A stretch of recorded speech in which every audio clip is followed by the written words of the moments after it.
안녕하십니까. JK와 위글리TV의 행복한 시간 만들기 박재갑 박사입니다. 이번 시간에는 에피쿠로스의 쾌락주의 행복론의 한계에 대하여 자료를 공유하고자 합니다. 장혜정 논문에서 인용했습니다. 에피쿠로스의 쾌락주의는 현대의 행복 심리학자들이 말하는 행복과도 밀접한 관련이 있습니다.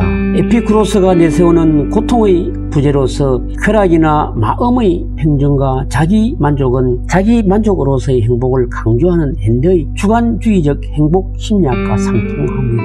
그러나 에피쿠로스의 행복론은 행복을 쾌락 추구와 자기 만족에 한정할 뿐 진정한 행복을 위해서는 쾌락과 자기 만족을 넘어서 자아 실현과 삶의 의미를 추구하여야 한다는 점을 간과하고 있습니다. 이 점에서 주관주의적 행복 심리학과 마찬가지로 객관적인 행복 심리학의 비판의 대상이 됩니다. 따라서 에피쿠로스의 쾌락주의 행복론의 한계를 다음 세 가지 측면에서 찾아보고자 합니다. 그 첫 번째로서 재고선으로서 쾌락의 한계입니다. 에피쿠로스적인 의미에서의 쾌락이 재고선일까요? 우리는 고통보다는 쾌락을 원하며 무감각의 상태보다는 쾌락을 바라고 적은 쾌락보다는 더 많은 쾌락을 선호합니다. 쾌락이 유일하게 좋은 것은 아니라고 할지라도 쾌락이 좋은 것이라는 것을 부인하기는 어렵습니다. 그러나 쾌락 자체는 좋은 것이라고 해도 쾌락이 과연 재고선이라고 할 수 있을까요?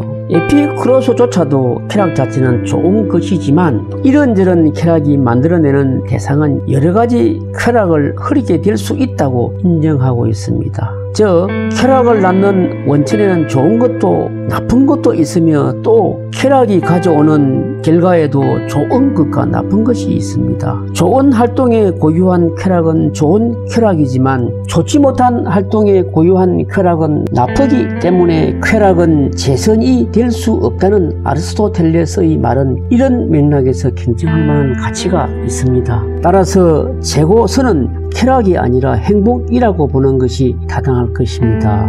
쾌락을 느끼면서 후회하는 경우는 있어도 행복하면서 후회하는 경우는 없다는 경험적 사실도 쾌락이 아니라 행복이 재고선일 가능성을 지지해주고 있습니다. 쾌락과 행복을 동일시하는 사고는 비록 에피쿠로스에 의해서 세련된 모습을 갖추었다고 해도 지지되기 어렵습니다. 다만 에피쿠로스의 쾌락을 미트시스처럼 신체의 고통과 마음의 불안에 의해서 방해받지 않는, 즉 정적 쾌락의 상태에 있는 유기체의 자연적 기능으로 적극적으로 해석한다면 쾌락을 재고선으로 보고 쾌락과 행복을 동일시하는 견해는 지지될 수도 있을 것입니다.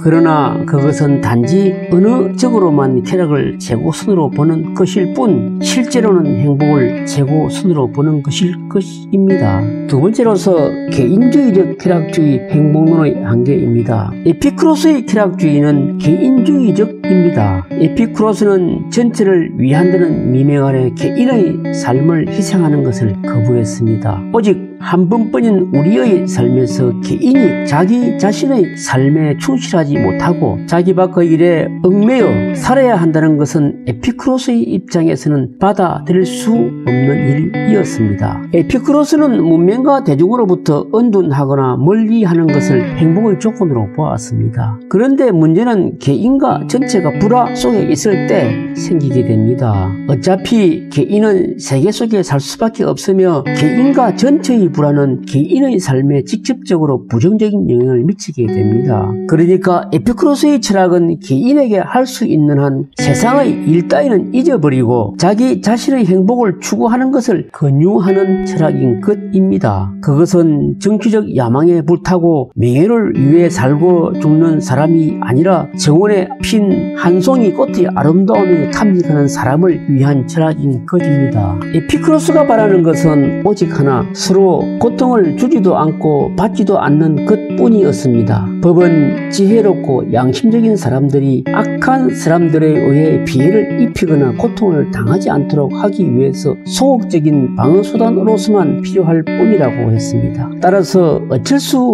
없는 경우가 아니라면 우리는 정치적 삶으로부터 한 걸음 물러서서 자기의 정원으로 은둔하여 거기서 삶의 의미와 기쁨을 추구해야 한다는 것이 에피쿠로스의 기본적인 태도입니다. 그러나 사회를 떠나 개인의 존재를 상정하기 어렵고 또한 문명의 혜택을 받지 않고 행복한 삶을 생각하기 힘들다는 점을 인정한다면 개인주의적인 또는 은둔자적 쾌락주의는 수용하기 어려울 것으로 보입니다. 에피쿠로스의 은둔의 쾌락주의는 정치 사회적 혼란계의 안심 인명의 차원에서 나온 정복당한 자의 철학으로서의 한계를 지니고 있습니다. 마지막으로 세 번째, 행복 심리학과 쾌락주의 행복론의 한계입니다. 행복 심리학에 대한 학문적 탐색은 주로 행복의 평가 혹은 측정에 관심이 있고 그 초점은 행복 개념의 주관적인 것이나 객관적인 것이냐 하는 문제입니다. 주관주의는 기본적으로 행복에 대한 최고의 권위자는 자기 자신이라는 것입니다.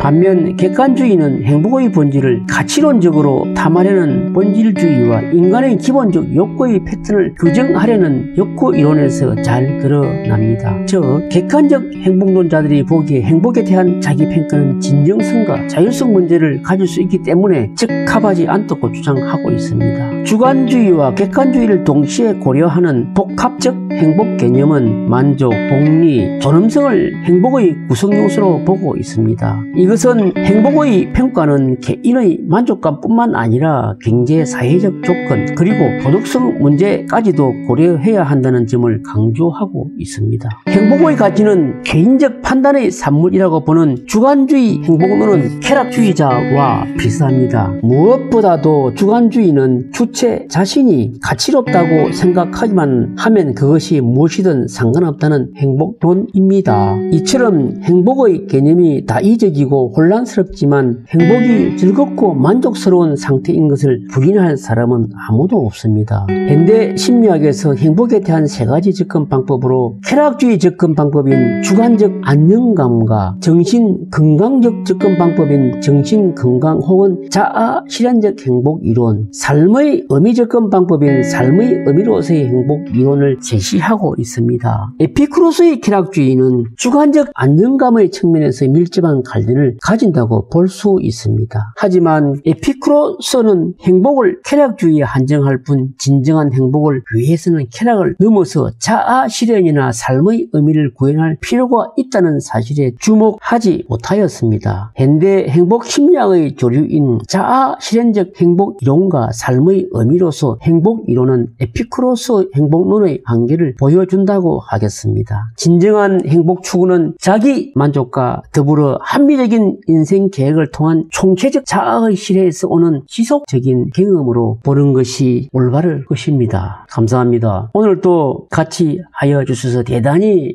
감사합니다. 다음 시간에는 꿈과 끼를 끌어내는 행복 교육에 대하여 미국의 교육학자 나딩스의 학교 교육이 행복의 성취에 어떻게 기여할 수 있는가라는 주제로 하여 정보를 찾아 공유하겠습니다.